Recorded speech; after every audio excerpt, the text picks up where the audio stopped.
Students, welcome back. आज के lecture में हम डिस्कस करेंगे सिंप्लीफिकेशन यूजिंग के मैप। तो वैसे तो हम के मैप पिछले 2 लेक्चर से डिस्कस कर रहे हैं। आज के लेक्चर में हम क्या देखेंगे कि के मैप की हेल्प से हम जो क्वेश्चन सॉल्व करते हैं, जो प्रॉब्लम सॉल्व करते हैं, वो प्रॉब्लम किस किस फॉर्म में आ सकती है, यानी कि क्वेश्चन आपको किस फॉर्म में दिया हो सकता है। तो हमारे पास पॉसिबिलिटी क्या है कि जो हमारे पास क्वेश्चन होगा वो 2 फॉर्म में होता है, सॉल्व फॉर्म में या पोस्ट फॉर्म। तो हमारे पास क्वेश्चन हो सकता है solve form questions and post form question. अब सॉल्व फॉर्म के अंदर भी आपको कई तरीकों से क्वेश्चन दिया हो सकता है। फर्स्ट तो है आपको कि वो जो सॉल्व फॉर्म दी हुई है वो स्टैंडर्ड सॉल्व फॉर्म दी हुई है। स्टैंडर्ड सॉल्व फॉर्म आप जानते हैं, जितने वेरिएबल्स का क्वेश्चन है उसकी हर मिन टर्म्स के अंदर उतने वेरिएबल्स होने चाहिए। जैसे कि ये क्वेश्चन लिखा हुआ है, 3 वेरिएबल का क्वेश्चन है तो हर टर्म के अंदर 3 वेरिएबल हैं। तो ये स्टैंडर्ड सॉल्व फॉर्म हो गई। सेकंड हो गई सिंपल सॉल्व फॉर्म, यानी कि ऐसी फॉर्म जिसके अंदर जो हमने ये टर्म्स लिखी हैं इसमें सभी वेरिएबल ना हो, यानी कि ए बी सी की जगह ए बी ही हो, यहाँ ए बी सी हो, यहाँ बी सी हो, एक वेरिएबल या 2 वेरिएबल कम हो। अगर इस फॉर्म में एक्सप्रेशन लिखा है तो वो हो जाएगी आपकी सिंपल सॉल्व फॉर्म। क्वेश्चन इस फॉर्म में भी दिया हो सकता है। तीसरा फॉर्मेट है कि क्वेश्चन आपको मिन टर्म्स की फॉर्म में दिया हो। ये हमने डिस्कस किया है सोप और पोस्ट, जब हमने डिस्कस किए थे तो उसमें क्वेश्चन इस तरह दिया होगा सिग्मा स्मॉल एम की फॉर्म में। तो इस तरीके से 3 फॉर्मेट में सोप फॉर्म में क्वेश्चन हो सकता है और 3 ही फॉर्मेट में पोस्ट फॉर्म में क्वेश्चन हो सकते हैं। तो स्टैंडर्ड पोस्ट फॉर्म हो सकती है, सिंपल पोस्ट फॉर्म हो सकती है या मैक्स टर्म की फॉर्म में हो सकता है, उसमें पाई कैपिटल एम की फॉर्म में होगा। तो ये 6 पॉसिबिलिटी है क्वेश्चंस की। इन 6 की 6 पॉसिबिलिटीज के हम एक ही क्वेश्चन डिस्कस करेंगे और उसको के मैप की हेल्प से सोल्व करेंगे। तो फर्स्ट जो हमारा है वो है हमारा स्टैंडर्ड सॉल्व फॉर्म। तो ये हमारा फर्स्ट क्वेश्चन है स्टैंडर्ड सॉल्व फॉर्म का। तो हमें इस एक्सप्रेशन को रिड्यूस करना है यूजिंग के मैप। सबसे पहले हमने जो स्टेप्स किए थे के मैप को सोल्व करने के, उनको हमें रिमेंबर रखना है कि फर्स्ट स्टेप क्या था। अब हम इसको सोल्व करते हैं। फर्स्ट स्टेप था कि नंबर ऑफ वेरिएबल्स कितने हैं ये हमें देखने हैं। तो नंबर ऑफ वेरिएबल्स इसमें कितने हैं, 3 वेरिएबल्स है। इसको आपको सॉल्यूशन में लिखने की जरूरत नहीं, सिर्फ आपको देखना है वेरिएबल्स कितने हैं। 3 वेरिएबल्स है। तो उसके बाद सेकंड स्टेप था कि इसका ब्लैंक के मैप आपने बना लेना है। तो 3 वेरिएबल है तो 3 वेरिएबल का एक ब्लैंक के मैप हम बना लेंगे इस तरीके से। ब्लैंक के मैप बनाने के बाद उन सेल्स की जो भी वैल्यूज हैं उनको हम इसके ऊपर लिख देंगे। तो इस तरीके से A bar B bar, A bar B, A B, A B bar, C bar C, जो भी वैल्यूज थी सेल की वो हमने इसके ऊपर लिख दी। अब इसके बाद क्या करना है, इस सेल को, इन सेल्स को या के मैप को हमें फिल करना है, यानी कि प्लॉटिंग ऑफ एक्सप्रेशन ऑन के मैप। तो ये एक्सप्रेशन है, इस एक्सप्रेशन के अकॉर्डिंग हम सेल्स में 1 पुट करेंगे, क्योंकि जो सॉल्व फॉर्म रहेगी उसके लिए हम क्या पुट करते हैं, 1 पुट करते हैं। तो देखिए ए बार बी देख लीजिए कहाँ है, यहाँ है। ए बार बी के अंदर सी बार, तो ये आपकी सेल बन गई, इसके अंदर हमने पुट कर दिया 1। नेक्स्ट ए बी ये है, ए बी के सामने सी बार 1। ए बार बी बार ये है, ए बार बी बार के सामने सी, ये वाली सेल हो गई। ए बी बार और उसके सामने सी। इस तरीके से आपने क्या किया, इसके अंदर 1 पुट कर दी। अब आपने ध्यान यही रखना है, जब सॉल्व फॉर्म का क्वेश्चन हो तो आपने 1 पुट करने हैं, जब पोस्ट फॉर्म का क्वेश्चन हो तो आपने इनमें क्या पुट करना है, जीरोस। ये चीज आपने ध्यान रखनी है। अब नेक्स्ट स्टेप क्या था, हमने क्या करनी है, इनकी ग्रुपिंग। तो देखिए ग्रुपिंग हम कैसे करते थे, 16 8 4 2, इस तरीके से सबसे बड़ा ग्रुप बनाने की कोशिश करते थे। लेकिन इसमें देखिए हमारे पास 4 ही वंस हैं, तो सबसे बड़ा ग्रुप कितना बन सकता है, 4 का। अब वो 4 का देखते हैं बन सकता है या नहीं बन सकता, क्योंकि ये जो चारों वंस है ये एडजेसेंट नहीं है। अगर 2 1 यहाँ होते तो हम 4 का ग्रुप बना सकते थे।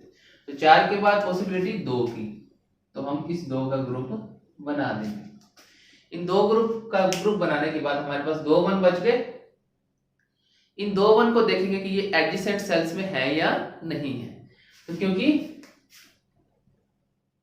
ये आपकी एजिस पर है तो ये एडजेसेंट माने जाएंगे। ये मैंने आपको पहले लास्ट के लेक्चर में बताया था। तो दूसरा ग्रुप ये बन जाएगा। तो फर्स्ट ग्रुप ये हो गया, इसको हम बोल देंगे G1 and this is second group, इसको बोल देंगे G2। ग्रुपिंग होने के बाद हम उन ग्रुप्स के क्या लिखेंगे, एक्सप्रेशन। तो जैसे हमारे पास G1 ग्रुप है, इसका एक्सप्रेशन क्या आ रहा है। एक्सप्रेशन लिखने के लिए हम क्या करते हैं, जो भी आपका ग्रुप है सबसे पहले उसकी कॉलम्स देखेंगे। 2 कॉलम है तो इन कॉलम में जो भी वेरिएबल सेम है, कॉमन है, देखिए बी सेम है, उस वेरिएबल को हम लिख लेंगे। जो चेंज हो रहा है ए बार ए, उसको हम नहीं लिखेंगे, वो आपका कैंसिल हो जाएगा। फिर हम देखेंगे इसकी रोज, एक ही रो है, एक रो की वैल्यू क्या है, सामने क्या लिखा है सी बार, तो हम यहां लिख देंगे सी बार। क्योंकि ये सॉफ्ट फॉर्म है तो इसको हम एक्सप्रेशंस को, ग्रुप के एक्सप्रेशन को प्रोडक्ट की फॉर्म में लिखेंगे, एंड फॉर्म में लिखेंगे। G2 इसमें कॉलम ये है और ये है, इसके अंदर आपके पास देखिए क्या कॉमन आ रहा है, बी बार कॉमन आ रहा है। ए बार से ए चेंज हो रहा है, उसको नहीं लिखना, और रो एक ही है, उसकी वैल्यू है सी। तो ये आपका एक्सप्रेशन आ गया G1 एंड G2 का। तो फाइनल रेड्यूस्ड एक्सप्रेशन क्या आ जाएगा, रेड्यूस्ड एक्सप्रेशन। तो रिड्यूस्ड एक्सप्रेशन क्या हो जाएगा, y इज इक्वल टू, इनको हमें सॉफ्ट फॉर्म में लिख देना है, b बार c। तो ये हमारा फाइनल एक्सप्रेशन आ गया, जो कि हमारा आंसर हो गया। इस तरीके से हमने एक स्टैंडर्ड सॉफ्ट फॉर्म को सोल्व करके उसको रिड्यूस कर दिया है। अब इसको आगे हम गेट्स की हेल्प से इंप्लीमेंट कर सकते हैं। जो इंप्लीमेंटेशन है हमारी, वो सिंपल गेट से अगर हमें करनी है, लाइक हमारे पास इनपुट कितनी है, 3 है, ए बी सी। इसको हमने इस तरीके से रिप्रेजेंट कर लिया। ये अभी हम क्या कर रहे हैं, इंप्लीमेंटेशन।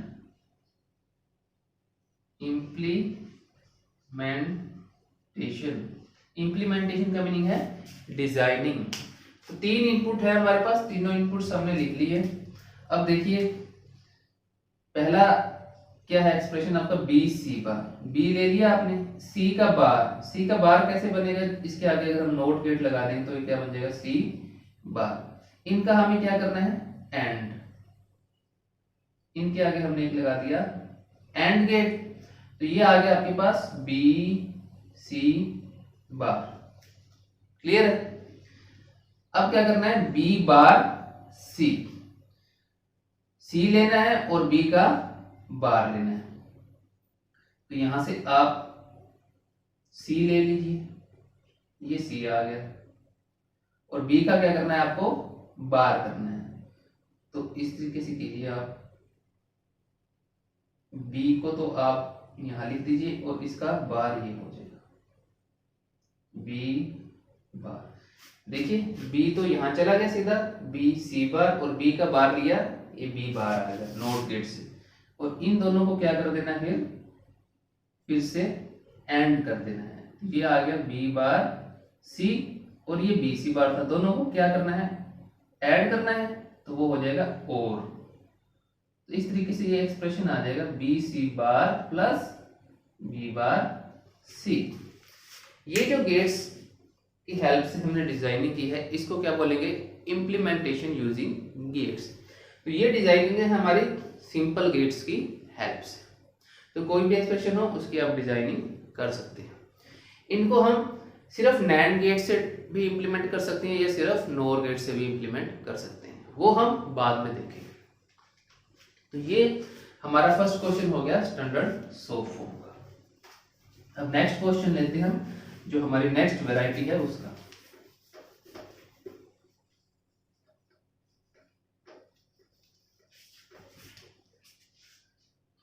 तो नेक्स्ट क्वेश्चन है हमारा y is equal to A B plus B C bar plus A B C plus A bar B C. तो अब ये जो क्वेश्चन है हमारा, ये नेक्स्ट क्या है, सिंपल सोप फॉर्म है। ये क्या है, सिंपल सोप फॉर्म। क्यों है सिंपल सोप फॉर्म? 3 वेरिएबल्स का ये एक्सप्रेशन है, लेकिन इसमें कुछ टर्म्स हैं जिसमें सिर्फ 2 ही वेरिएबल लिखी हुई, इसलिए ये आपकी स्टैंडर्ड सोप फॉर्म नहीं है। तो सबसे पहला काम क्या होगा, इसको स्टैंडर्ड सोप फॉर्म में चेंज करेंगे।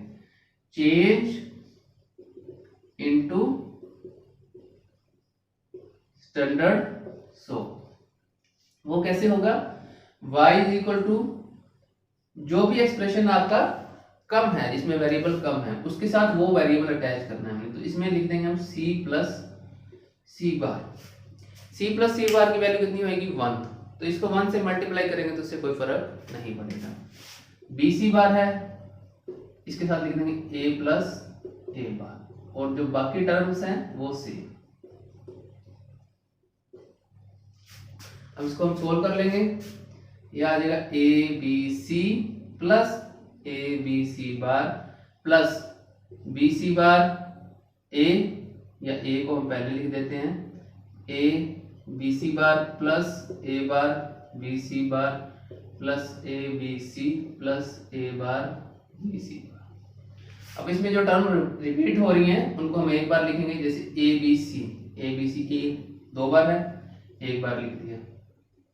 ए बी सी बार 2 बार है, एक बार लिख देंगे। Plus A bar B C बार, ये भी 2 बार है, एक बार लिख देंगे।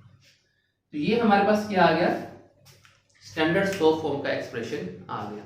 अब इसको वैसे ही सोल्व कर लेंगे जैसे लास्ट क्वेश्चन सोल्व किया है। 3 वेरिएबल्स हैं, तो 3 वेरिएबल्स का हमने के मैप बना लिया, ए बी सी।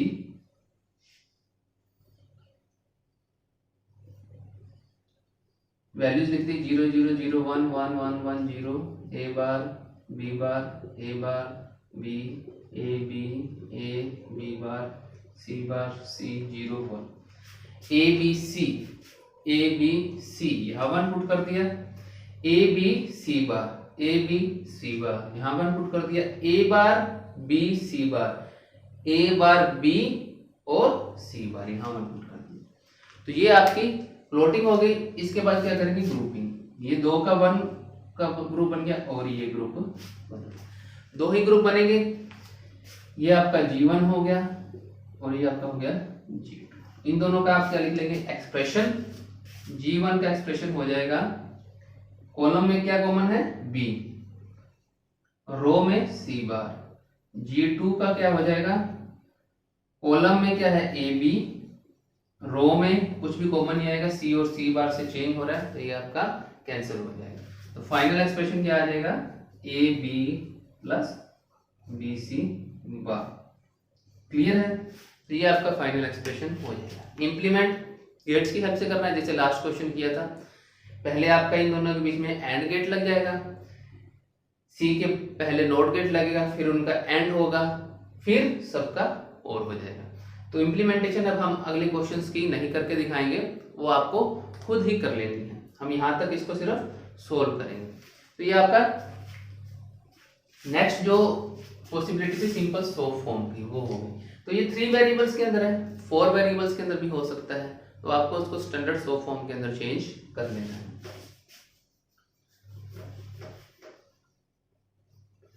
अब जो नेक्स्ट वैरायटी है वो आपकी क्या है, मिन टर्म्स।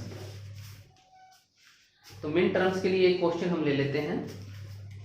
इस तरीके से दिया होगा, ऐसे दिया हो सकता है, F A B C D is equal to sigma small M. इसके साथ आपको मिन टर्म्स दी होंगी, लाइक 0 1 2 3 5 7 8 9 10 11 13 15। इस तरीके से आपको मिड टर्म्स होगी और इसको आपको रिड्यूस करना है। तो सबसे पहले तो आपको यहाँ पर वेरिएबल दिए हुए हैं, कितने हैं, 4 वेरिएबल हैं। तो इसका हम सॉल्यूशन करते हैं। वेरिएबल हमारे पास आ गए 4। तो 4 वेरिएबल का सबसे पहले हमने एक ब्लैंक के मैप बनाना है। ये ब्लैंक के मैप हो जाएगा 4 वेरिएबल का।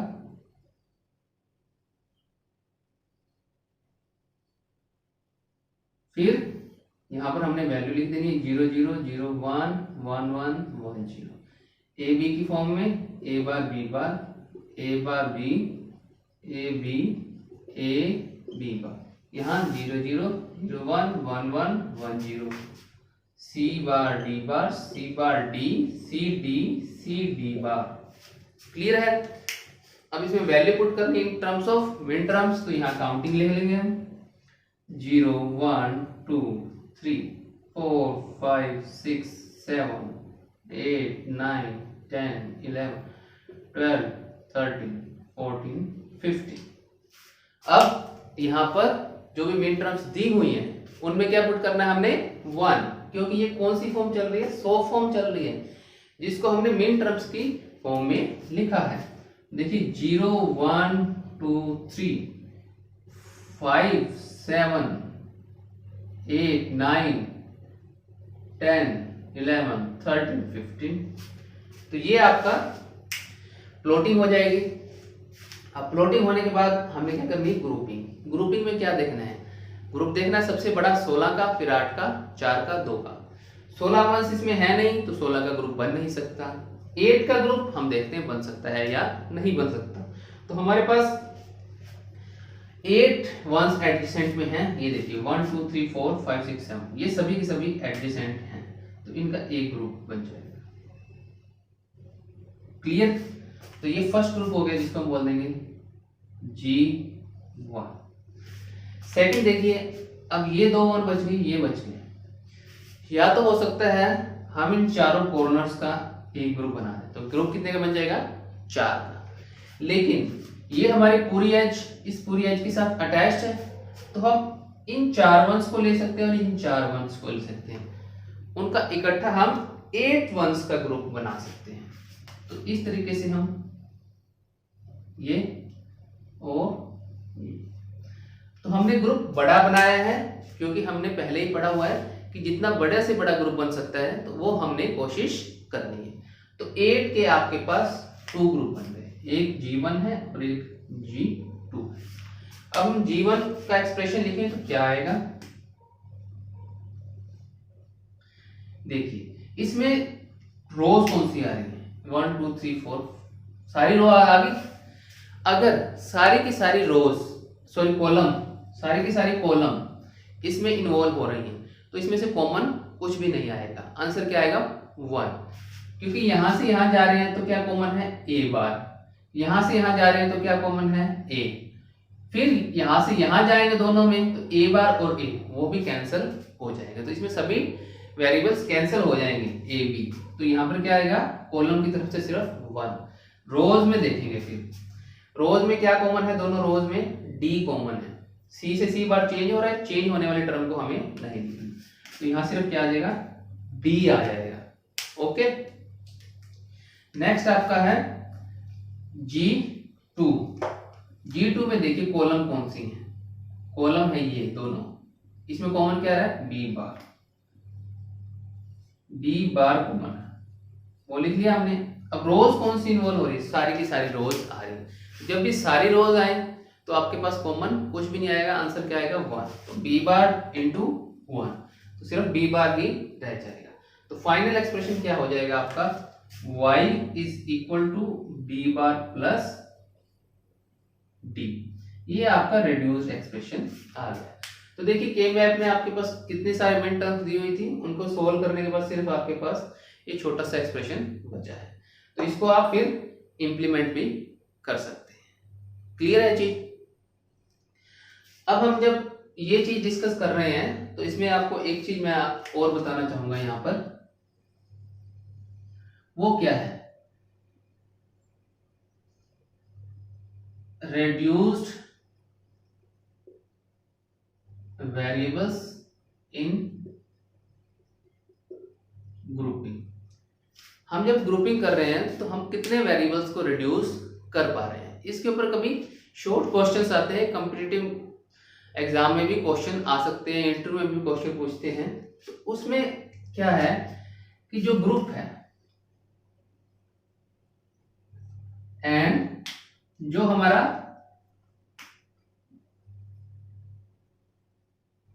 वेरिएबल रिड्यूस्ड है वो क्या है। देखिए हमारे पास ग्रुप कितने कितने के मान सकते हैं, 16 का, 8 का, 4 का, 2। क्लियर है। तो जब हम 16 का ग्रुप बनाएंगे तो हम कितने वेरिएबल कम कर देंगे। देखिए हमारे पास जो एक्सप्रेशन होता है उसमें एक मिन टर्म में 4 वेरिएबल की मिन टर्म है, तो उसमें 4 वेरिएबल्स होते हैं। जैसे कि इस तरीके से एक्सप्रेशन लिखते हैं हम a b bar c d, तो इसमें कितने वेरिएबल हैं, 4 वेरिएबल हैं इस तरीके से। क्लियर। तो अगर हम 16 वन का ग्रुप बना लेते हैं या 16 जीरोस का ग्रुप बना लेते हैं तो जब इसमें सारे वन आ जाएंगे तो एक बड़ा ग्रुप बन जाएगा। तो अगर हम इसकी कॉलम देखेंगे, सारी कॉलम आ गई तो कुछ भी कॉमन नहीं आएगा और सारी ही रोज इन्वॉल्व हो जाएंगे तो कुछ नहीं कॉमन आएगा, सिर्फ आंसर क्या आएगा 1। तो यानी कि 4 वेरिएबल थे वो चारों के चारों रिड्यूस हो जाएंगे। तो अगर ग्रुप हमारे पास 16 का है तो वेरिएबल्स कितने कम हो जाएंगे, 4 वेरिएबल्स कम हो जाएंगे। इसी तरीके से 8 का ग्रुप है तो देखिए जब 8 का ग्रुप बनाया तो हमारे पास वेरिएबल कितना आया, सिर्फ 1 और टोटल वेरिएबल कितने थे, 4। तो कितने कम हुए, 3। तो अगर 8 का ग्रुप बनेगा तो उसमें से 3 वेरिएबल रिड्यूस्ड हो जाएंगे। इसी तरीके से जब हम 4 का ग्रुप बनाएंगे तो उसमें 2 वेरिएबल रिड्यूस्ड होंगे और जब सिर्फ 2 का ग्रुप बनाएंगे तो उसमें 1 वेरिएबल रिड्यूस्ड होगा। तो ये हमने लिखा है कि अगर हम ग्रुप इस तरीके से बनाते हैं तो कितने वेरिएबल उसमें कम होते जाएंगे। और हमारा पर्पस ही क्या कि मैप का एक्सप्रेशन को छोटा करना। तो छोटा कब होगा, जब उस टर्म में से वेरिएबल्स आपके रिड्यूस होते जाएंगे। तो ये भी एक इंपॉर्टेंट चीज है, आपका क्वेश्चंस भी चेक हो जाएगा। सपोज करो आपने 8 का ग्रुप बना लिया और उसका जो आंसर है आपने 2 वेरिएबल की फॉर्म में लिख दिया इस तरीके से, और आपका क्वेश्चन 4 वेरिएबल का था। तो अगर 4 वेरिएबल का क्वेश्चन है और 8 का ग्रुप आपने बना लिया तो वेरिएबल रिड्यूस होने चाहिए थे 3 और आपके पास बचना चाहिए था 1, लेकिन आपने 2 लिख दी, यानी कि आपने कहीं ना कहीं गलती की है। तो इससे आप चेक भी कर सकते हैं कि आपका एक्सप्रेशन ठीक है या नहीं।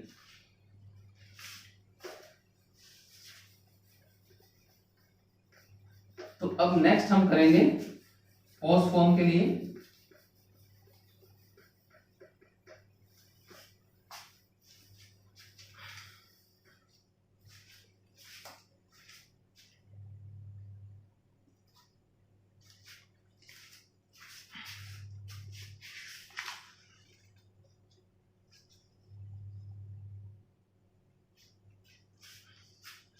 तो फर्स्ट है आपकी जो, अगर क्वेश्चन स्टैंडर्ड पोस्ट के अंदर दिया हुआ है तो स्टैंडर्ड पोस्ट के अंदर क्वेश्चन दिया हुआ है तो वो क्वेश्चन हम लिख लेते हैं कैसे होगा।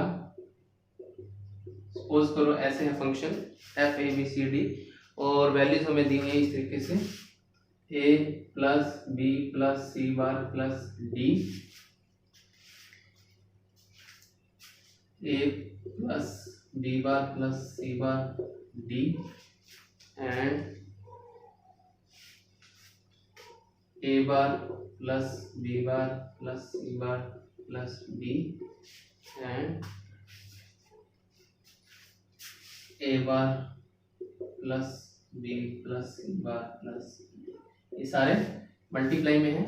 तो ये आपके पास क्या है, स्टैंडर्ड पोस्ट फॉर्म है। पोस्ट फॉर्म जानते हैं हम, तो स्टैंडर्ड पोस्ट फॉर्म में दिया हुआ है। इसके लिए अब हमें कैसे सोल्व करना है, हमें पता लग गया इसमें 4 वेरिएबल्स हैं। तो सबसे पहले तो हमें इसका के मैप बना लेना है 4 वेरिएबल्स का।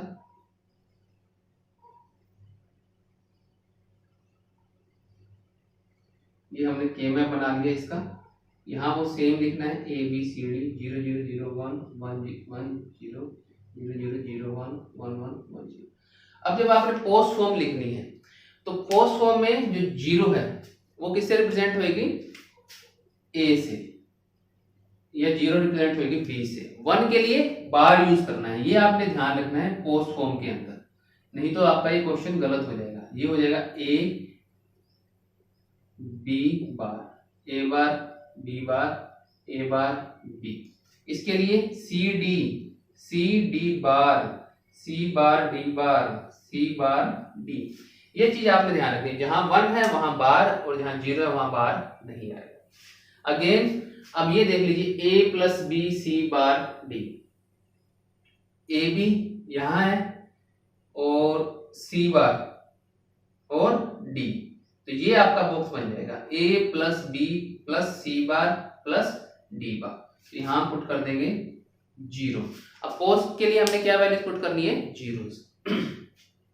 नेक्स्ट है A plus B bar, A B bar और सी बार डी, सी बार डी। तो यहां आपने 0 पुट कर देनी है, वैसे ही है जैसे हमने सोफ की फॉर्म में किया था। नेक्स्ट है ए bar B bar, A bar B bar C bar D, C bar D. तो इसमें आपने 0 पुट कर देना है। ए बार बी, ये ए बार बी की कॉलम आ गई, फिर सी बार डी, सी बार डी। तो 4 0 आपकी यही है नीचे वाले में, तो यही 4 0 है। तो इनका आपने क्या बना देना है, एक ग्रुप बना देना है। एक ही ग्रुप आपका बना है, इसका एक्सप्रेशन लिख लेंगे आप। क्या एक्सप्रेशन आएगा G1 ग्रुप का। अब एक्सप्रेशन कैसे लिखना है, इसमें भी ध्यान देना है। कॉलम चारों के चारों आ गई तो कोई भी वेरिएबल नहीं आएगा, सभी कैंसिल हो जाएंगे। रो कौन सी है, एक ही। तो ये रो जो है इसको आपने ऐसे लिखना है, सी बार प्लस डी। यहाँ पे प्लस नहीं लगाया हुआ ना, क्योंकि ये तो सिर्फ नोटेशन के लिए है। एक्सप्रेशन में आएगा सी बार प्लस डी, क्योंकि एक्सप्रेशन हमने पोस्ट फॉर्म में लिखना है। क्लियर है, तो ये आपका एक्सप्रेशन आएगा सी बार डी, और ये आपका फाइनल हो जाएगा सी बार प्लस डी। क्लियर है। और कोई अगर इसके साथ एक्सप्रेशन होता, लाइक मैं इसको एक्सटेंड कर रहा हूं, अगर आपके पास एक्सप्रेशन होता है इसमें और ए bar plus B plus C bar plus D बार, ये और साथ होता, तो देखिए कहां आता, ए bar B C bar D बार। इसमें आपको और 0 पुट करनी पड़ती। इसका ग्रुप कैसे करते हैं आप, ऐसे बना G2, और G2 का एक्सप्रेशन क्या लिखते हैं आप देखिए, कॉलम ये वाली आ रही है तो इसमें लिखते हैं ए बार प्लस बी। रोज ये दोनों आ रही है, दोनों में कॉमन क्या है, सी बार, तो प्लस क्या लिखते हैं, सी बार। तो इस तरीके से एक्सप्रेशन आता है G2 ग्रुप का। और फाइनल एक्सप्रेशन में कैसे होते हैं, पोस्ट फॉर्म में। एक टर्म ये आ गई, इनटू में सेकंड टर्म ये आती, ए प्लस बी प्लस सी बार। क्लियर है। तो इसी के अंदर हमने 2 क्वेश्चन कर लिए, जब 4 टर्म्स थी और एक 5 टर्म्स थी। तो हम इसको कैसे लिखेंगे, तो ये आपका हो गया स्टैंडर्ड पोस्ट फॉर्म के लिए। अब जब आपको स्टैंडर्ड पोस्ट फॉर्म नहीं दी हुई, ये आपका जो आंसर आया था, इसको फिर आप गेट की हेल्प से रियलाइज कर सकते हैं, जैसे हमने लास्ट क्वेश्चंस में किया है। उसको हम डिस्कस नहीं करेंगे, आप खुद कर सकते हैं, ये आपके लिए है। अब जब आपको स्टैंडर्ड पोस्ट फॉर्म में नहीं दिया हुआ तो किस में दिया होगा, सिंपल पोस्ट फॉर्म के अंदर दिया होगा। तो मान लीजिए आपके पास 3 वेरिएबल का एक क्वेश्चन है इस तरीके से, और आपको टर्म दे दी a plus B plus B plus C. इस तरीके से आप, सॉरी प्लस नहीं, दो, इसको आपको रिड्यूस करना है, क्योंकि अब 3 वेरिएबल का क्वेश्चन है और आपके पास वेरिएबल कौन से आ रहे हैं, 2 ही आ रहे हैं। तो ये क्या है, स्टैंडर्ड पोस्ट फॉर्म नहीं है।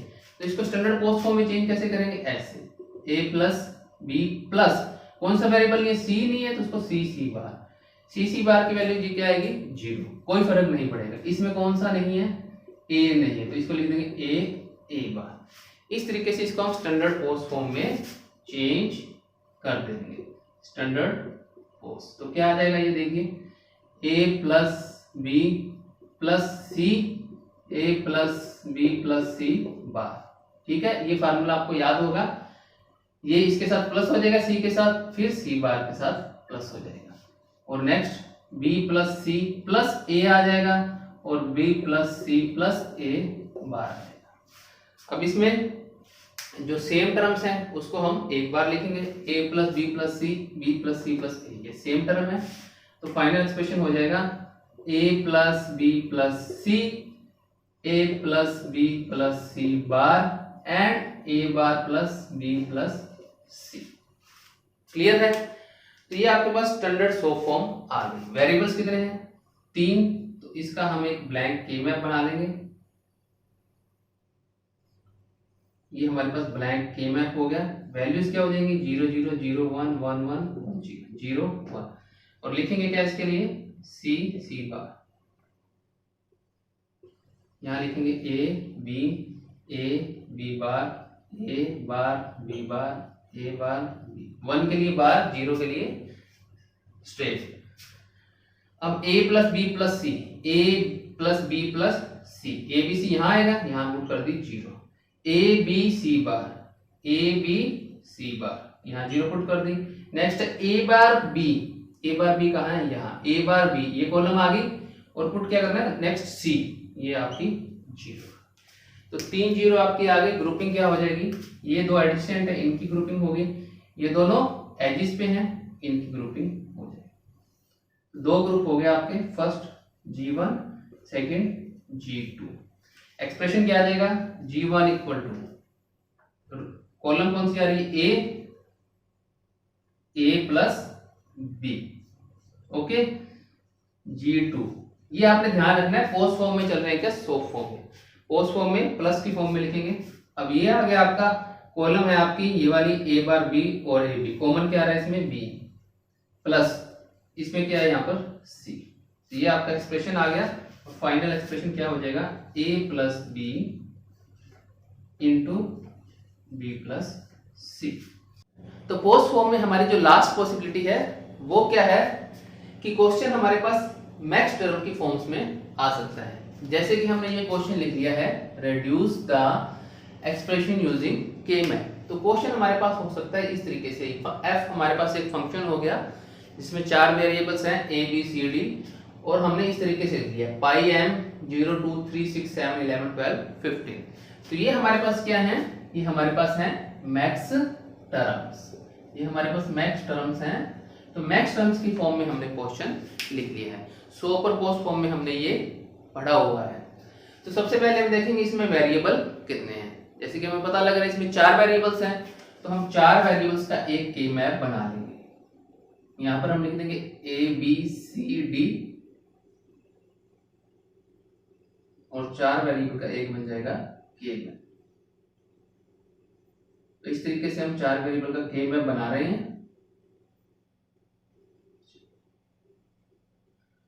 इसके ऊपर कैसे लिखना है हमने? अगेन हमने लिखना है 0 0 0 1 1 1 1 0 0 0 0 1 1 1 1 0।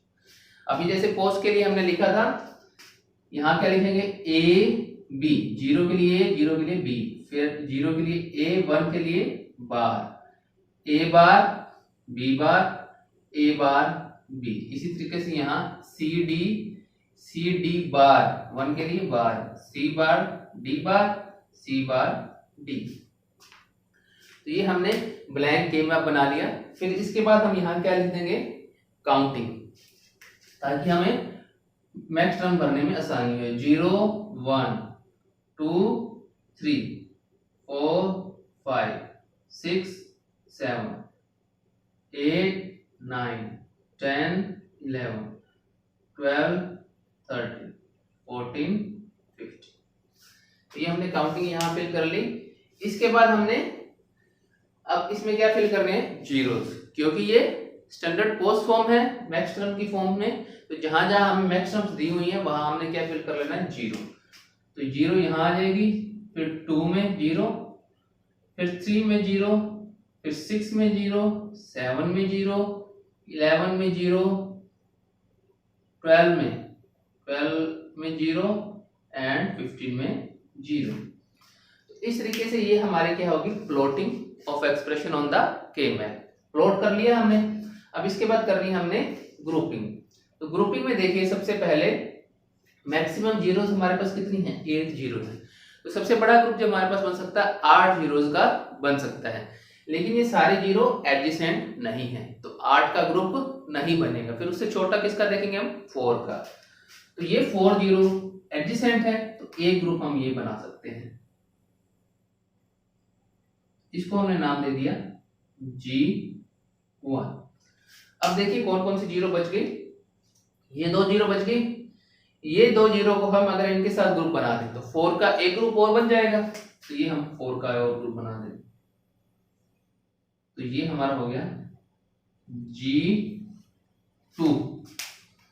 उसके बाद हमारे पास ये जीरो और ये जीरो बच गई। अब ये दोनों जीरो तो एडजेसेंट नहीं है, इन दोनों के ग्रुप हम नहीं बना सकते, ये अलग अलग है। इस जीरो को इसके साथ हम ग्रुपिंग कर सकते हैं, तो इस जीरो की ग्रुपिंग हम ऐसे कर देंगे, ये जीरो और ये हमारा क्या हो गया G3। क्लियर है? एक हमारा सिंगल जीरो बच गया। अब इसके एडजेसेंट में कोई भी और जीरो नहीं है, तो ये सिर्फ एक जीरो अकेला ही रह जाएगा और इसी को हम ग्रुप कह देंगे। तो ये हमारा हो गया G4। तो इस तरीके से हमारे पास इसमें 4 ग्रुप बन गए हैं। अब हम देखते हैं हमारे पास ग्रुप्स आ गए हैं, उनके एक्सप्रेशन हम किस तरीके से लिखेंगे। तो सबसे पहले हमारे पास जो G1 ग्रुप है उसका एक्सप्रेशन देखते हैं हम कैसे लिखते हैं। देखिए जो G1 ग्रुप है उसके अंदर कॉलम कौन कौन सी आ रही है, चारों कॉलम आ रही हैं। तो मैंने आपको बताया है जब भी चारों कॉलम इन्वॉल्व हो किसी ग्रुप में तो उसमें से कॉमन कुछ भी नहीं आएगा, ए और बी में से कुछ भी नहीं आएगा। रोज देखिए एक ही है, तो यहां पर हम एक्सप्रेशन कैसे लिखेंगे, सी बार प्लस डी बार, क्योंकि ये पोस्ट फॉर्म है इसलिए हम पोस्ट फॉर्म में लिखेंगे। सेकंड आपका ग्रुप है G2। G2 के अंदर 2 कॉलम है, ये वाली, इसमें कॉमन क्या है ए, बी और बी बार अलग है तो हम इसको नहीं लिखेंगे। तो कॉमन चीज को हमने लिख दिया ए। रोज कौन कौन सी हैं, ये वाली, इसमें कॉमन क्या है सी बार, तो ये एक्सप्रेशन आ गया ए बार प्लस सी बार। अब G3 का देख लेते हैं हम। G3 के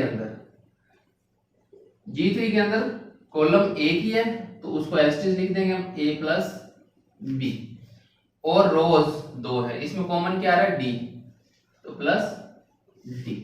तो ये G3 के लिए हो गया। अब बच गया G4। G4 के लिए एक्सप्रेशन क्या है,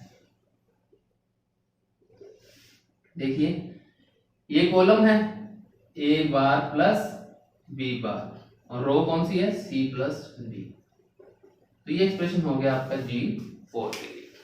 तो अब इसको हमें कंप्लीट एक्सप्रेशन जो लिखना है वो क्या आएगा, reduced expression. F is equal to A plus C bar, इसको लिख दिया पहले हमने, फिर सी प्लस डी बार, फिर A plus B plus D, और फिर उसके बाद A bar plus B bar plus C plus D. तो ये फाइनल आपका रिड्यूस एक्सप्रेशन हो जाएगा इस क्वेश्चन के लिए। क्योंकि पोस्ट फॉर्म है इसलिए हमने इसको पोस्ट फॉर्म के अंदर लिखा है। तो इस तरीके से आपकी ये थर्ड वैरायटी है जिसमें पोस्ट का क्वेश्चन हो सकता है। तो इस तरीके से हमने 6 वैरायटीज कवर की हैं। 3 वैरायटी आपकी सोप फॉर्म की है और 3 है आपकी पोस्ट फॉर्म की। अब सोप और पोस्ट फॉर्म दोनों की वैरायटीज हमारी कवर हो चुकी हैं। इसके अलावा हमारे पास एक क्वेश्चन और भी हो सकता है।